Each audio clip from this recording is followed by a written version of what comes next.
"Let's not drag this out," my mother said, her red nails tapping against the oak table. "The will is straightforward." Her eyes flicked to Serena, then to me. As though I were a blemish she wished the lawyer would conveniently skip over. And for a moment, it seemed like he might. To Serena, the lawyer read aloud. "The family estate, all stocks, bonds, and the $10 million trust." He paused. To Ava, I braced myself. Our deepest encouragement to go build her own fortune. My father chuckled. "You're smart, Ava. You'll figure it out." I sat still, unmoving. Serena smiled. Her face stretched tight like the effort hurt. "No hard feelings, sis. We just invested in the daughter with potential." I kept my silence, staring past them at the marble floors, the velvet curtains, the smug faces. They never hid their favoritism. Serena was a prodigy, an Ivy League graduate, beauty queen, daddy's pride, mommy's favorite. And me, I was the other one. I didn't cry when they forgot my birthday. I didn't argue when Serena got a Porsche at 16 while I drove a beat-up Civic. I didn't complain. I just watched. I remembered.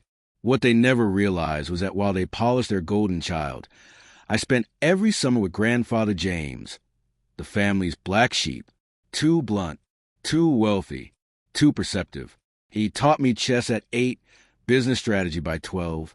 He once told me, "Don't fight for a seat at their table. Build your own table, then buy theirs." 3 months before the will was read, he called me. "Get ready," he said. "For what?" "For them to show you who they truly are." So when the lawyer finished, when my parents reached for champagne, I didn't flinch. I stayed quiet until Grandfather reached into his coat pocket, pulled out a check, and slid it across the table. I didn't touch it. I let it sit there, face up, $90 million. Signed, dated, real. My mother's glass slipped from her hand and shattered. Serena shot to her feet. "Wait, what?" Grandfather leaned back, calm and certain. "I warned you years ago.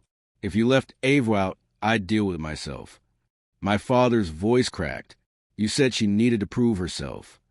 "She did," Grandfather said evenly. "She proved she had integrity. You proved your greed." Then he looked at me.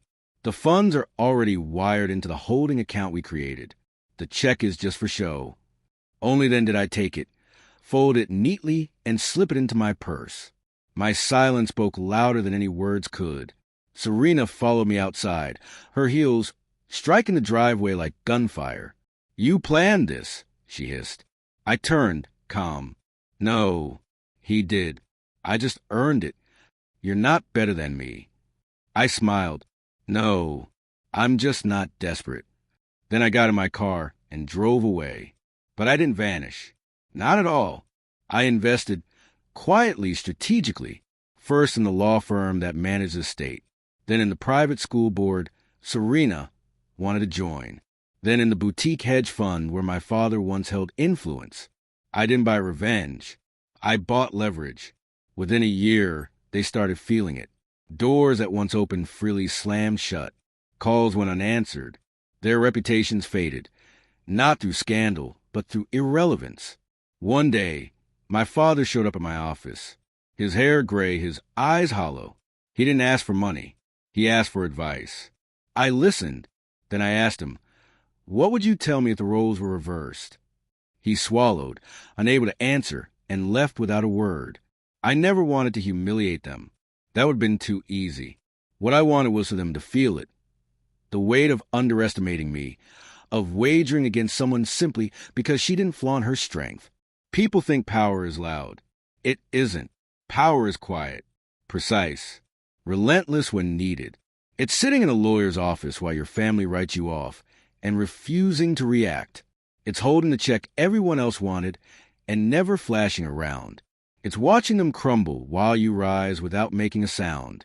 They gave my sister $10 million. I gave her silence. They told me to make my own fortune. So I did. $90 million, not inherited, but earned. One calculated move at a time.